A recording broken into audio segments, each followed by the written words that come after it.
Nova gravação, Cid diz nunca ter dito a palavra golpe. Isso mesmo. Em agosto de 2023, o tenente-coronel Mauro Cid decidiu fechar um acordo de delação premiada com a Polícia Federal para confessar tudo o que ele viu e ouviu no período em que atuou como ajudante de ordens de Jair Bolsonaro. Os relatos de Cid embasaram prisões, operações de busca e apreensão da Polícia Federal contra bolsonaristas. Em setembro do ano passado, a Veja mostrou um outro lado do delator, fazendo uma espécie de jogo duplo. Em conversa com pessoas próximas, Cid dizia que suas delações na PF eram distorcidas para completar lacunas da investigação contra os bolsonaristas. Eles estão com a narrativa pronta, eles não querem saber a verdade, eles queriam só que eu confirmasse a narrativa deles, disse Cid numa gravação. Mas nessa semana, o Radar teve acesso a um novo áudio de Cid, registrado no primeiro semestre de 2024, em que ele amplia as críticas sobre a forma como as confissões eram registradas pela Polícia Federal e vazadas para a imprensa. Novamente, Cid surge irritado, ao constatar, segundo ele, que palavras foram atribuídas por investigadores a ele sem que tivessem sido ditas. Em agosto de 2023, o tenente-coronel Mauro Cid, ex-ajudante de ordens de Bolsonaro, decidiu fechar um acordo de delação premiada com a Polícia Federal. Esse foi o primeiro erro, tá? Porque a lei da colaboração premiada diz que ela tem que ser secreta. E como a imprensa divulgou, ela já seria anulável, ok? Os relatos de Cid embasaram prisões e operações de busca e apreensão contra aliados do ex-presidente. Fish Expedition, porque ele foi preso preventivamente sem as razões de prisão preventiva por conta do cartão de vacinação e ele está fazendo uma colaboração premiada, nula, né? Ilegal, para tratar de uma tentativa de minuta de golpe de rascunho de Estado. Porque a gente vive num rascunho de Estado de Direito, essa que é a verdade. O rascunho não é da minuta de golpe. O golpe é do rascunho de Estado que a gente vive. Segundo informações da revista Veja, Mauro Cid faz uma espécie de jogo duplo, dizendo que suas declarações na Polícia Federal eram distorcidas para completar lacunas da investigação. E hoje, a Veja divulgou um áudio de Mauro Cid, registrado no primeiro semestre de 2024, em que ele amplia as críticas sobre a forma como suas confissões eram registradas e vazadas para a imprensa. Na gravação, o militar se mostra irritado e disse que não falou a palavra golpe em seu depoimento em nenhum momento. Não é possível, no entanto, apontar em qual depoimento de Cid teria acontecido essa suposta inclusão da palavra golpe. Vamos ouvir o áudio. Cara, vou te dizer, esse troço tá entalado, cara. Tá entalado, o cara botou a palavra golpe, cara. Eu não falei uma vez a palavra golpe. Eu não falei uma vez a palavra golpe. Quer dizer, furo, foi erro, foi, sei lá, até condição psicológica eu tava na hora ali. Porra, mas quando é de palavra de golpe que ele botou, cara, eu não falei golpe uma vez. Eu não falei golpe uma vez. Bom, vale lembrar que já, apesar dessa falta de credibilidade que os depoimentos de Mauro Cid têm, a gente precisa lembrar que dias antes, o acesso à integralidade do depoimento de Mauro Cid foi negado aos advogados do ex-presidente Jair Bolsonaro, que é o tema dessa colaboração. É uma colaboração direcionada ao ex-presidente Jair Bolsonaro. Primeiro, esse ponto. O interessado não pode ter acesso, mas a imprensa que baixa a cabeça tem. Quem é que vazou? Ou o gabinete do ministro Alexandre de Moraes, ou a Polícia Federal. Ou o Ministério Público Federal. Ou a PGR vazou, ou a Polícia Federal vazou, ou o gabinete do ministro vazou. E aí, e agora? O Alexandre de Moraes vai abrir inquérito para ver quem vazou? Como abriu inquérito para intimidar a Folha de São Paulo no caso da Vaza Toga, em que o jornalista Glenn Greenwald, que já enfrentou demônios no mundo inteiro, disse que nunca teve tanto medo quanto os demônios liberados depois das revelações da Vaza Toga, revelou coisas que fariam Alexandre de Moraes e toda a sua equipe perderem o cargo, tão logo fossem reveladas, isso numa democracia mínima. Mas aqui não, ele mandou abrir um inquérito para ver o vazamento. Agora, quem é que vazou para a Folha? E segundo, vale lembrar aquilo que eu já lembrei. O que está sendo feito com o Cid Fale ele a verdade, fale ele a mentira, seja ele culpado, seja ele inocente. O que o STF deixou registrado por escrito, portanto, é analfabeto aquele que nega este argumento. Analfabeto, porque basta ler todas as decisões que vêm anulando a falecida Lava Jato para compreender com letras garrafais que o Supremo, a jurisprudência de ontem do Supremo, e portanto a de hoje, o conjunto de todas as decisões do Supremo dizem: ter colaboração premiada com um réu preso, como no caso do Cid, é tortura, é pau de arara do século XXI. E para usar uma expressão que já foi utilizada pelo ministro Gilmar Mendes diversas vezes, é uma vergonha para o poder judiciário. E aí vem agora mais essa revelação, e ele já tinha dito lá atrás que ele era forçado a dizer uma coisa ou outra, e agora mais esse áudio. Como é que esses senhores se mantêm no poder, Diego? Porque não são ministros do STF, são torturadores profissionais. E nem vergonha tem, porque no momento 0 dizem que isso é tortura e no momento 1 praticam tortura, é isso? Pois é, Pavio, eu fiz até justamente a anotação da Lava Jato, porque para nós que trabalhamos com o direito, chega a ser frustrante. Um cliente chega no seu escritório para uma causa de direito penal, você não sabe o que responder, você não sabe o que dizer a ele, qual vai ser o tratamento dado ao caso dele depois que o caso chegar em uma das cortes superiores. Olha, dependendo do que você diz, do que você defende, daquilo que você coloca nas suas redes sociais, vai ter o tratamento A. Agora, se você disser assim, se você dançar a dança como pedem que a dança seja dançada, você vai ter o tratamento B, um tratamento bom. Ora, é realmente frustrante, exatamente por isso eu até anotei aqui, Pavi, eu sei que você criticou alguns pontos da Operação Lava Jato, eu sou crítico também de alguns pontos da Operação Lava Jato, pontos esses que, deixo registrado aqui, jamais poderiam conduzir ao descondenamento do atual presidente da República, mas são pontos que abriram de fato flancos para que a operação fosse criticada. Tudo isso está sendo repetido agora. Ministro Gilmar Mendes, ministro Dias Toffoli chamaram de fato de tortura o expediente da Lava Jato, que era prender a pessoa para forçar uma delação premiada. É exatamente o que é feito com Mauro Cid. Investigaram a vida do pai, da mãe, dos irmãos, de todos que circulavam, todo o círculo social do Mauro Cid, enfim, praticamente forçaram a entrega dessa colaboração. E aí eu volto também na matéria da revista Veja, na qual o Cid disse que, olha, a narrativa já está pronta, eles só estão me pedindo para preencher algumas lacunas, só precisam de alguém próximo ao presidente Bolsonaro para preencher algumas lacunas aqui, dar alguma credibilidade a essa narrativa. Então, claro que a respeito de todos esses inquéritos, nós vivemos um desvirtuamento do direito, nós vivemos aí um apagamento do texto constitucional, e isso, claro, como eu disse aqui na primeira pauta, faz com que dia após dia nós flertemos um pouco mais com o Estado totalitário. Somos 30 mil telas no YouTube, 30 mil telas e 20 mil likes. Preciso de 10 mil likes. Quantas telas no X, Alemão? Então o X fechou, mas reabriu. O X fechou, mas reabriu. Fechou por quê? Sabe? Não sabe. Deu um pau, Alemão, um vibrador. O que você quer me dizer? Então está sendo reaberto no X, já somos quase 2 mil telas no X novamente. X, coração, reposte, se puder venham para o YouTube. Aqui, curta, compartilhe e comente. Doutora Ana Paula.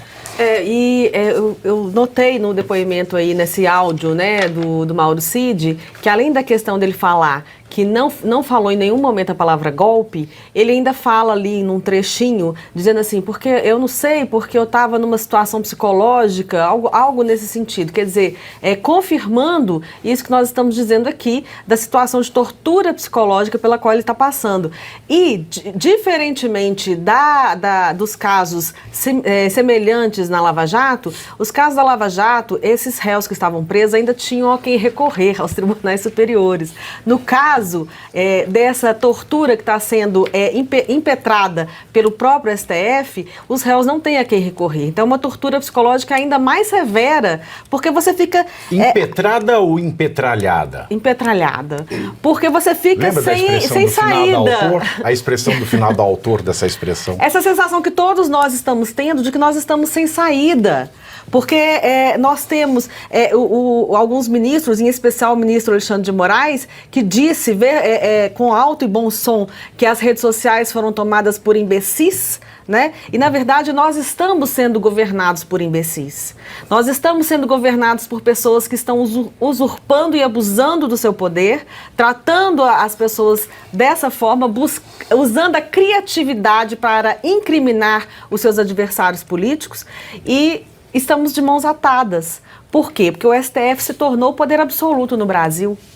Ele manda em todas as searas, ele define qualquer coisa, a partir de uma caneta, de uma decisão monocrática, ele está dirigindo todas as nossas vidas, a minha, a sua, a do Mauro Cid, de todos nós.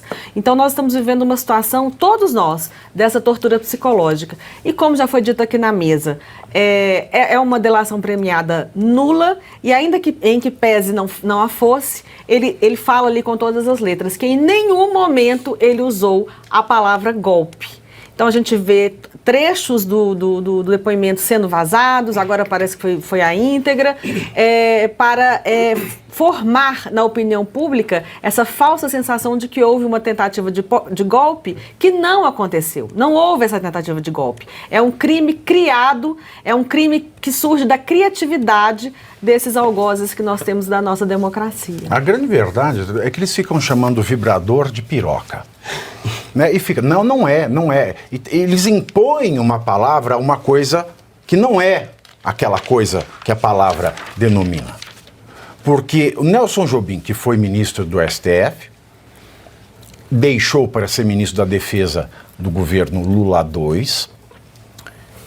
Ele, numa aparição pública, disse que isso não é um golpe. Isso, no máximo, é uma manifestação, uma insatisfação, uma revolta popular não armada. Uma revolta popular não armada. E veja o que está acontecendo com o país. A gente está recorde de contribuição, né? de imposto, recorde de imposto, nada nos é entregue, a gente não pode reclamar, porque tem a AGU com um processo para a gente, por muito menos Tiradentes foi para a forca, e a gente sustentando este regime para nos perseguir. E mais ainda, no caso desta delação do Mauro Cid, delação. Não existe delação, porque ele está sendo torturado ainda mais por um juiz impedido, porque é parcial, porque tem interesse na resolução, seria uma vítima desse suposto golpe neste rascunho de Estado de Direito. Ô, Pavinato, essa delação agora já virou uma peça de ficção, né? Olha quanta ilegalidade numa coisa só. O vazamento é ilegal, o conteúdo é manipulado, porque ele nega ter utilizado a palavra golpe, né? Isso parte do Supremo Tribunal Federal, que é muito grave, porque você não tem a quem recorrer do que está acontecendo. É uma delação sobre tortura, como a gente já comentou aqui, de um delator que, cá entre nós, já não tem mais credibilidade nenhuma. E, aparentemente, o alvo principal disso tudo é chegar em quem? No ex-presidente Jair Bolsonaro. Então a narrativa toda vai sendo construída para, em algum momento, se chegar à conclusão de que o Bolsonaro precisa ser preso, dentro de um contexto de total ilegalidade. Esse é o retrato do Brasil hoje. Exato. Tem muita gente que pergunta, né? Pavinato, a Revista Oeste pode ser caçada e retirada do ar, como o programa do Lacombe, vocês perguntam aqui. Meus queridos, poder não pode, porque aqui ninguém faz nada de ilegal. Tanto é que quando o Alexandre de Moraes mandou achar provas contra a Revista Oeste para desmonetizá-la, como revelado pela vaza-toga do Glenn Greenwald na Folha de São Paulo, foi pedido, já que o Talhaferro, que era o pau-mandado do gabinete de Moraes à época, ele disse, olha, contra a Oeste não tem nada, só tem conteúdo jornalístico. Mandou-se usar da criatividade. Então, poder não pode fechar a Oeste. Poder não pode fazer o que se fez com o Lacombe. Agora, se vai acontecer, já é uma outra história. O que nós estamos dizendo aqui é, direito no Brasil tem, mas acabou. E o que está escrito, ou a pessoa é analfabeta, não consegue ler, ou lê e diz que está lendo outra coisa, por má fé, ou por analfabetismo funcional. Use o que quiser. Então pode acontecer com a Oeste isso, poder no sentido de existem razões, fundamentos jurídicos que possam levar a Oeste a ser silenciada? Não existe. Não existe motivo nenhum.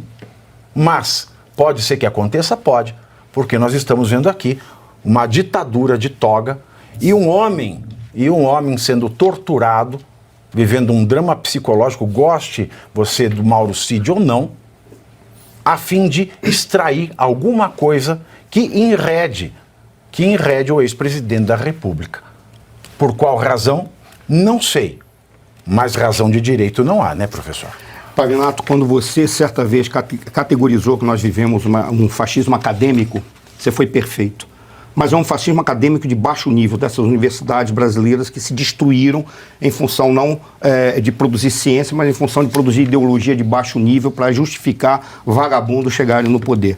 Mas o que interessa para mim, juridicamente, vocês já apresentaram os elementos suficientes. Tem algo que está por trás disso. O grande problema daqueles que teve a oportunidade de transitar no inferno é que você consegue sentir o cheiro do enxofre longe. Eu sou formado na USP. Não estou dizendo que a USP é o inferno, estou dizendo apenas que a USP é uma espécie de Dante Alighieri, que te leva, você vai junto com Virgílio, vai lá produzindo o inferno, então você consegue perceber algumas coisas do que eles estão fazendo. Eles querem pegar o Bolsonaro? Sim. Eles querem acabar com a possibilidade da direita se reerguer? Sim. Mas está ficando cada vez mais explícito, porque estava implícito, está ficando cada vez mais explícito, o desejo deles de destruírem e desmoralizarem as Forças Armadas. Quem eles pegaram? Eles pegaram o Cid. Quem é o Cid? O Cid era ajudante de ordens do Bolsonaro? Não. Ele é um força especial. Estão lembrados de tudo aquilo que fizeram com as forças especiais? Ridicularizando as forças especiais? Quase dizendo que os forças especiais queriam dar um golpe de Estado pegando táxi. Eles tentam desmoralizar uma das tropas mais especializadas e mais importantes para qualquer exército. Força especial não é qualquer um. É um cara treinado para resistir às condições mais intensas da dor. Só tem um detalhe. Onde que está a desmoralização deles? O militar, ele trabalha não apenas em função da legalidade, ele trabalha em função da honra. Essa é uma das razões pelas quais eu sempre critiquei a participação dos militares na política, porque eles não estão preparados para a sujeira da política, porque a política dentro de uma sociedade, ela acaba colocando o militar que trabalha para a sociedade na honra de não poder mentir, ter que dar a vida, ter que defender a todos, e aí é que eles estão trabalhando. Pegaram o Cid, que é um força especial, estava alocado, comissionado como ajudante de ordem do Bolsonaro, isso é circunstancial, mas era filho de um general de 4 estrelas, respeitadíssimo dentro do Exército, e era um dos caras mais talhados para se tornar general no Brasil, para exercer comando de tropa, porque ele era um cara espetacular. O que eles estão fazendo com o Cid? Estão colocando o Cid no lixo. Estão trazendo a descaracterização. Qual é a jogada deles? Eles estão desmoralizando as Forças Armadas em cada elemento que eles atuam, em cada momento que eles fazem, em cada circunstância, em cada acusação que eles fazem, para colocar as Forças Armadas numa condição de não poder se manifestar nunca. Mas se manifestar com o som, você está pedindo que as Forças Armadas vão para a rua? Não. Mas colocar as Forças Armadas numa situação em que elas sejam obrigadas a se humilhar. Essa é a jogada que eles estão fazendo. Quando eles pegam o Cid, eles querem que o Cid atraga elementos para denunciar o Bolsonaro. Mas eles podem fazer isso com quantas pessoas eles quiserem. Com todo mundo. Por quê? Por uma razão muito simples. Porque eles podem. Eles podem porque não tem ninguém para freá-los. Quem deveria frear, que é o Senado, não está nem aí para isso. Aí eles fazem o que eles querem. O objetivo não é só pegar o Bolsonaro. É desmoralizar as Forças Armadas. E eu encerro dizendo o seguinte. Militares, vocês que são talhados e trajados e treinados para agir em função da honra, não esqueçam, entre a desonra e a guerra, não optem pela desonra. E 36 deputados de partidos aliados de Lula assinaram um pedido de impeachment. Isso mesmo. 36 deputados de 5 partidos da base aliada do presidente Lula assinaram o pedido de impeachment do presidente, que deve ser protocolada na Câmara na próxima semana. Parlamentares do MDB, União Brasil, PSD, Republicanos e PP se juntaram à oposição para cobrar o afastamento do petista, segundo a apuração do portal Metrópolis nesta quarta-feira. O pedido de impeachment é de autoria do deputado Rodolfo Nogueira, do PL, e já conta com 117 assinaturas e tem como fundamento supostas irregularidades no programa PED 6, apontadas pelo Tribunal de Contas da União, o TCU. Parlamentares da oposição alegam a existência de uma pedalada fiscal e argumentam que foram utilizados recursos não previstos em lei. De acordo com o deputado Sanderson do PL, o valor da suposta irregularidade chega a 3 bilhões de reais, conforme apontado ao TCU. Bom pessoal, esse foi mais um vídeo, eu espero que vocês tenham gostado. Se vocês gostaram, deixa o like aqui para fortalecer nosso canal. Logo eu volto trazendo mais informações da política para vocês. Um forte abraço, fiquem todos com Deus e até a próxima.